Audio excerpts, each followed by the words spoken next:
Did you miss me? I know you did, right? You don't have to lie. I missed you because it's been so long since we talked about anything on this channel. Yeah. Hope you guys have been good, right? Anyway, today we're here to talk about One Piece chapter 1028. And no, guys, I'm sorry. I will not be talking about Zoro versus Sanji in this video. If you like things like that, my argument, if you want it, I left it all at one place. And that place is the subscribe button. Yeah. Hit the subscribe button, drop a like, turn on post notifications. No, but seriously, if you're interested in that video, I'll let you know where to find it at the end, but only if you follow instructions. Then we can all leave here in one piece. Yeah, that was all me, baby. All right, I'm not gonna lie. This chapter was one of those chapters where, all right, I'm falling into the trap again. Oda, why are you always doing this to me, bro? I'm falling into the trap again and saying, this is one of the best chapters of One Piece, blah, blah, blah. But it was, and it's so many things to get to, right? So I hope you guys have patience with me. Kick your feet up. We about to get right into it. All right. Let's go. One Piece chapter 1028. So I thought the cover art was banging. I'm not gonna lie to y'all. Seeing Luffy as Sun God Nika, wait a second. Did you guys notice that? Luffy's hair is Ken, right? But he looks just like Sun God Nika. I mean, Oda and his subtleties, but wow. Could it be any more obvious? People were saying this is probably Smash Brothers because I see DK, I see Ken, Sanji could be Samus the Snake, Jinbei is obviously a fat ass Mario, but Nami is so cute as a gamer girl, Zoro as Link makes so much sense, and it looks like Chopper is a Charizard, so this is so dope. I love the cover art request, but Nami and Usopp, it just feels fitting that they're the ones playing the game, right? But anyway, One Piece chapter 1028. Okay, major implications, just off rip, that's something that's important to understand here. Things that transpired in this chapter is going to have huge ramifications for the future. Okay, now with that established, let's go through the chapter because it starts off with CP0. Yes, CP0 and a fan favorite. Okay, maybe he's not a fan favorite. Rob Lucci. I just got to say this, right? Does this seem too familiar? Rob Lucci showing up, talking about how important Nico Robin is and how we must absolutely capture her. Did we hear this before somewhere? I'm not saying it's going to be a carbon copy, but if we get something like Enies Lobby, which I think arguably Enies Lobby Quarter 7, the best arc in One Piece, best arcs in One Piece combined because we look at them together, we're in for a treat, right? The conversation starts off about Kaido. And it seems like they're on to Vegapunk saying, hey, there's a dragon that appeared in front of Kaido and it's just like the devil fruit Vegapunk made. So I'm not sure what's going on here, but we got to figure it out. And he's fighting Straw Hat Luffy against Kaido. So off rip, we know he's an op. I'm not gonna lie, I was surprised at how Rob Lucci reacted when they said that. Because they said Luffy was fighting against Kaido with Momonosuke or with the dragon. And Rob Lucci was just kind of like, all right, it don't make no difference to me. Just let them beat each other up. I was like, Rob Lucci didn't react to that? Rob Lucci got his ass whooped by Luffy, was exiled, had to fight his way back. He has no ill will. All right, we'll see how that plays out. But yeah, the other CP0 dude was like, yo, so why did you call then? Well, Rob Lucci has orders from above, and being CP0, it's either the Gurusei or straight up it's from Imu. And if it's from the Gurusei, more than likely it's from Imu, all right? They've decided to invade Wano, but there is a contingency. They already sent out ships, but in the case that Kaido is defeated, they're gonna invade and take over Wano, which is odd. The reason why it's odd is that they said they were weary, right? They were weary of the samurai, but after the conversation Sengoku had with Akainu, I guess he changed his mind. This is not an Akainu thing though. Before Akainu, he interacts with the Gurusei. And push come to shove, it's not Akainu's decision anyway. If the Gurusei want to go after Wano, they're gonna go after Wano. But what was the domino? Why would they go after Wano now? Yes, Wano has resources. There are a bunch of reasons why they would want Wano, but one thing you thought is that they didn't have resources. These look like world government ships, not necessarily marine ships. So it's hard to say who could be on these ships. If an admiral's on here, it's not surprising, right? And I think it makes a lot of sense to send an admiral. And also, if you were wary about the samurai and all that different stuff at the beginning, you can't send any low or mid-tier fighters here. You gotta at least send some top tiers. I think it would be a perfect time for Momonosuke and Shepton. I think it'd be a perfect time for Green Bull. I think it'd be a perfect time for the SSG. What better time do you have to flex the SSG? You're invading Wano, an independent country that you're wary of the surroundings and everything going on within it. The huge ramifications I was talking about revolves around the end of Wano, what could transpire. Now, I'm sure you guys got a lot of theories about who could show up and the process the world government is going through.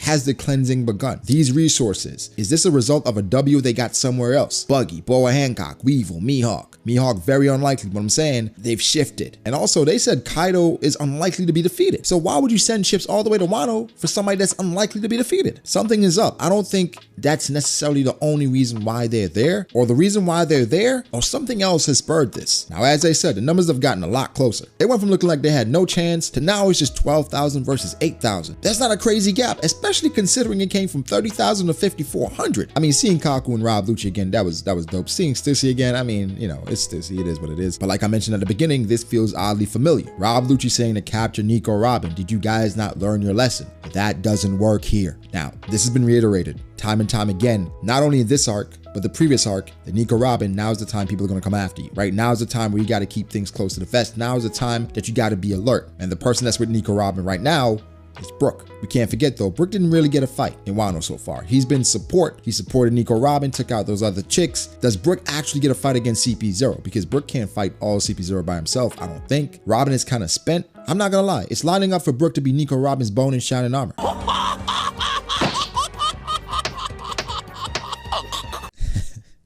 All right, come on. You gotta admit, right? But this spells endgame, because what they're saying is Nico Robin and the significance of her presence, we can't underestimate any longer. We can't overlook this. She is necessary and we gotta bring her in. And partially, I think something that could have been a trigger, maybe they found out about Big Mom and Kaido's goal. Big Mom and Kaido came out and announced, yo, we want the One Piece. So then the world government is like, okay, if they want the One Piece, for them to get there, they need somebody that can translate the poneglyphs. Oh, snap. Isn't Luffy and his crew in Wano right now? Bro, we gotta get Nico Robin ASAP. That could be the reason why they dispersed those ships. But it's weird because they're not gonna invade if Kaido wins. So what's the real plan? There's more to it, guys. I promise you. That's not the only reason. What spurred this? There must be other things going on in the story that we don't know yet. But this abrupt shift, and again, CP0 is already there. Now they're phoning in orders. Things are changing in the landscape that we don't know about, and I'm not mad at it, but I just want to know what it is. Again, Brook has to defend Nico Robin. They're gonna come after her. Remember when she fell? We had people watching her, so they know exactly where she is. Now towards the end of Wano, I don't know who else will be able to fight. Well, for the most part, everybody's fighting right now, trying to get this W. Will they still have enough to fight against the world government? Because we don't know who's on those ships. They got to be at least formidable. Do they have enough? Bro, this is what we've been talking about. At the beginning of Wano, right? This was a popular theory. Marines got to show up. Marines need to be in Wano. And then time passed, it was like, all right, maybe they're not going to show up because now we're approaching the climax. Now they're here. A lot of Thriller Bark stuff has translated to Wano, and at the end of Thriller Bark, we got a surprise guest. This is a huge surprise because we thought this wasn't possible, right? We thought this wasn't going to happen, but now they're here. Can anyone stop it? The Grand Fleet, it did mention that they were part of something big, so this could be it, because not only is the world government on their way to Wano, other people could be as well. Where's Weevil? Where's Blackbeard? What is he doing? What about Shanks? And again, the world government, they talked about how right now Wano is the place to be. They got a lot of big names gathering in Wano. Why is that, right? And typically what happens, and all the time, y'all know this, when a lot of big names gather in one place, right? The other big names start to wonder, okay, why are they there? I need a representative there. Let's send somebody, right? So even if Blackbeard himself don't pull up, would it be surprising if he sent someone like Moria? Can't forget, Moria got a lot of history, and there's been ties again from Thriller Bark to Wano. I can see Moria going to Wano, right? Because Blackbeard, I think he has bigger fish to fry, and those fish look like Shirahoshi.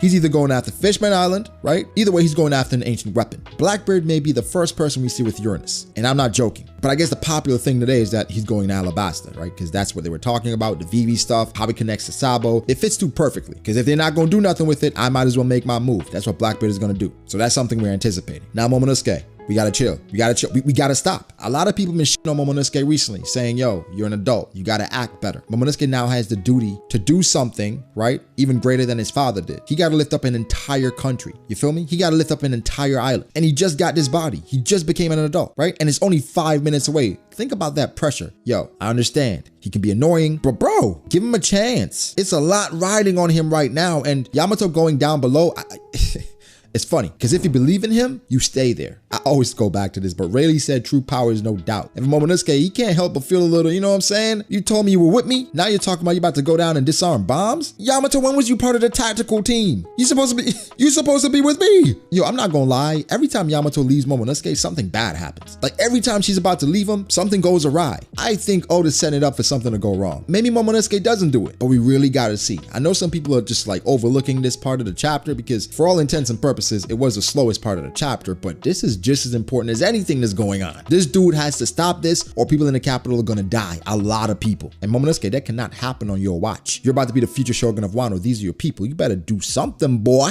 I gotta say though, every time I see Yamato in a devil fruit form, she's gorgeous. She's beautiful. It's beautiful. It's just beautiful. I love seeing it. I can't wait to see it in the anime. I'm not gonna lie to you. But like they said in the chapter, the reason why Yamato is going to disable these explosives is just in case something go wrong. Just in case Momonosuke can't do nothing. She want to minimize the damage, which is, you know, 5-head thinking. But I'm like, this may go somewhere. Let's just keep that in mind, all right? Live floor dome interior. We back to Queen versus Sanji. Oda's a genius, right? Because he does things, right? He does these different parallels and just mix-ups where he makes you think about things. In King versus Zoro, you got Zoro pretty much asking King to use his sword, right? Now in Sanji versus Queen, you got Queen asking Sanji to use his suit. So with Zoro and Sanji, there's always going to be some parallels, some tie or whatever. But I find it interesting in this fight, what's going on. Queen is literally begging him to use his tech. And the thing is, it's not surprising at all. For a lot of these scientists, they seem to be obsessive characters, right? Like for Judge, you know how fucked up you gotta be to experiment on your own kids, your own wife? Creating super soldiers from your own kids. I mean, look at what Caesar was doing with kids. Right? They go a bit too far because they're trying to advance. For Queen, it wouldn't be surprising if there are kids around Wano that he's experimented on. And as cool as Queen's tech is, bro, I want to see more from Vegapunk because we know Vegapunk is even more advanced than Queen. But that's just something to keep in mind, that a lot of these dudes that are scientists, it seems like they go too far. It's always one step too far with them. And Oda showed it in this chapter where Queen, bro, I don't know what the hell was going on with his devil fruit, dog. How did you do that? I have no idea, right? I haven't done a lot of research on dinosaurs. I'm not a dinosaur savant. I've seen Jurassic Park a few times. I watched Jurassic World. That joint was dope. Jurassic World 2, I don't think it was as good as the first one. But what I'm saying is, I'm not a dinosaur expert. Push come to shove, I can name about 5 or 6 dinosaurs off the top of my head. We could probably get to 10, I'm not gonna lie. Off of Wano, we can probably get to 15 because of Wano. Nah, probably 10. But what I'm saying is, everything I've seen on the Brachiosaurus, they're not supposed to do that. Bro, he left his body and turned into a damn snake, right? Talking about this is the true nature. Nick, what are you talking about? It's not supposed to do that. That's just like Sasuke and what the hell he was doing. Oda, bro, a creative mind, but it's just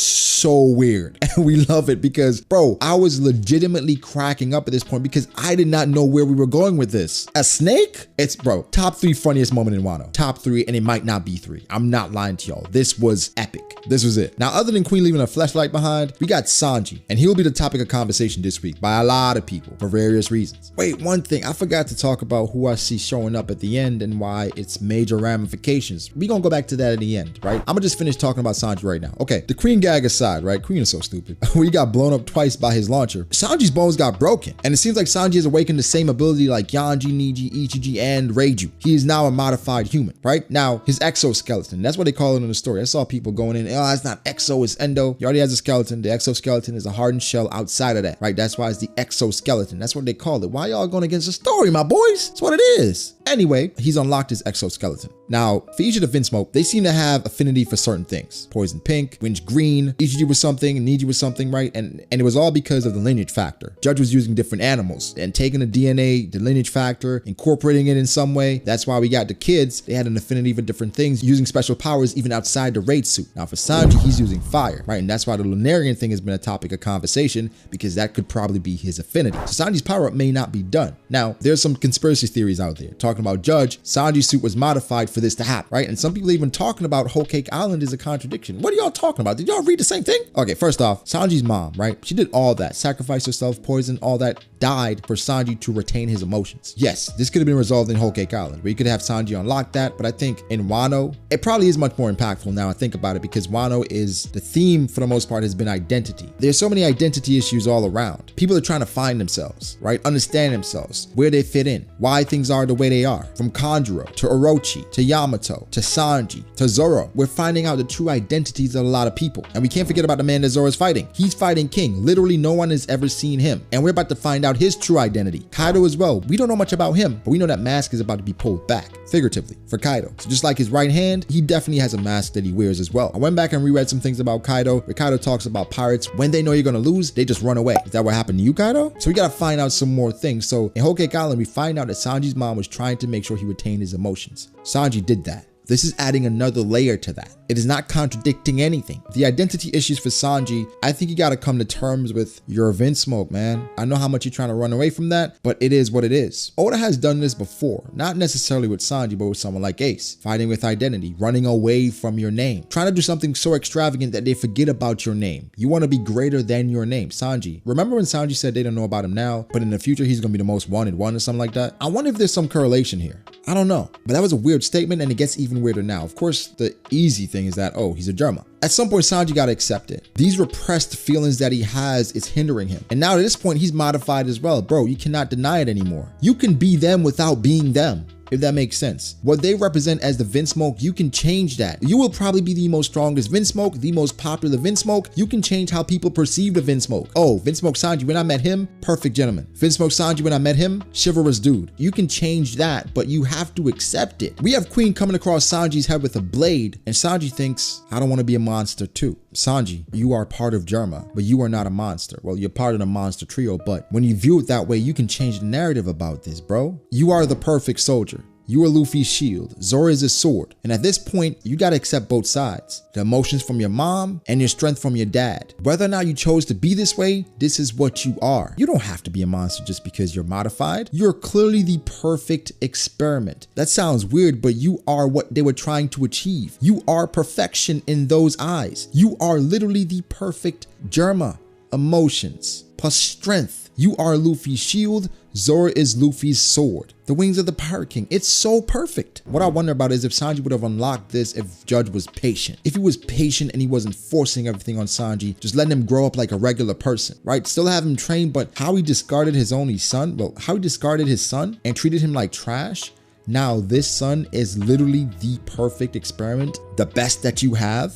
Ironic. So Sanji better get that dirt off your shoulders, playboy. It's time to rock. The awakening is happening. You gotta get with it to get lost, Sanji. What are you gonna do? This is your time, bro. But we'll see what comes of it, man. Again, this is so much deeper than just the power-ups. This is about Sanji's character. When Sanji thinks about Germa, he thinks about his mother. He thinks about everything that transpired with his family. He don't want to be associated with these people. It brings back so many bad memories, but you gotta look at the good. Think about Germa, you gotta think about your mom. Think about the good aspects and what she was willing to do for you. Think about Reiju, what she was willing to do for you, and she's considered a monster as well. There are positives to this. And again, if you gotta be a monster for your crew, it is what it is. You already are. But you can be the right kind of monster and show people how to operate, show people how to move. You can do that, right? Not gonna lie, Oda's created some fantastic characters, bro, because yo, why do I care about this character this much, dog? Like every time him and Zoro are on screen together or separate, I find myself just overly caring about these characters, caring about their storylines, caring about these plot progressions. I know some people are complaining about the power-ups, bro. I do not care. We knew this was going to happen. If you're mad about these power-ups, be mad, cry. This was going to happen. What the hell did y'all think was going to happen?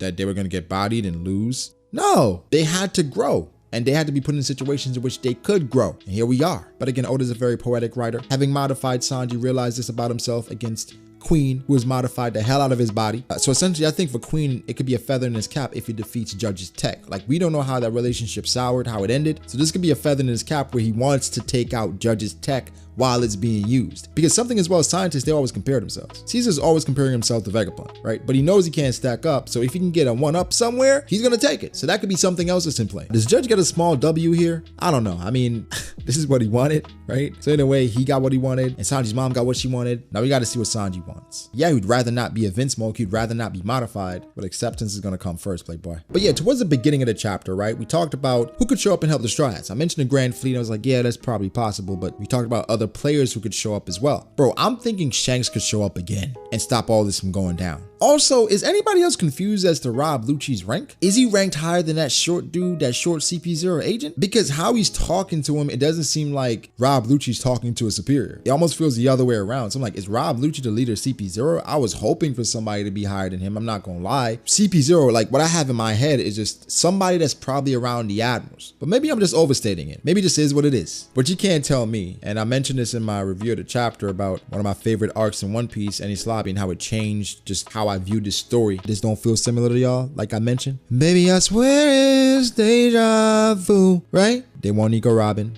Sanji getting the power up. Vegapunk mentioned. What's next, Doriki? Nope, I know what's next. Soga King! It has to happen, right? Soga King gotta show up, right? Tell me, like, you guys agree with that. With everything transpiring right now, we gotta see Soga King again because Usopp didn't get a fight. So Usopp at this point, he probably got to fight against some world government people or even against some SSG or whatever. But Soga King is 100% coming back. Bro, the comparisons aren't there for no reason. Amazing chapter. I didn't delve into Zoro versus Sanji because that is toxic. But like I said, I left it all in one place and that's in the description. All right, video in the description where I talked about Zoro versus Sanji and how I feel about it right now. Didn't want to put it here. I feel like we just want to reserve this for the characters in the plot and just how amazing this chapter was. Didn't want to devolve it into a power scaling thing, even though power scaling is important, but it's in that video, right? So go check that out. Sanji's starting to round out as a really developed character. People are going to downplay. People are going to be like, what are you talking about? Sanji's trapped. Guys, think about Sanji's character arc, where we started to where we are now. He's one of the best characters in One Piece. And maybe we'll talk about that soon. Maybe we'll do a character analysis on my guy Sanji, man, because he deserves it. Or we could wait, because I think there's more to come. We got to see his answer, right? We got to wait for his answer. What is he going to say? So guys, give me your thoughts, man.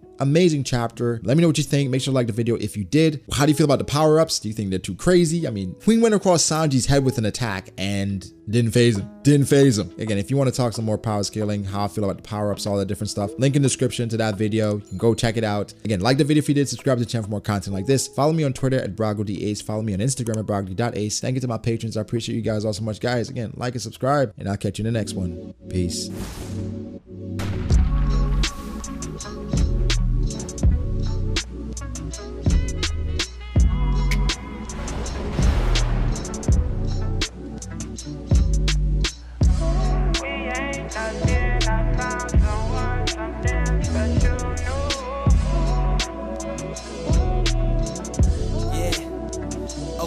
I start doubting me, I felt lost. I rewrite it.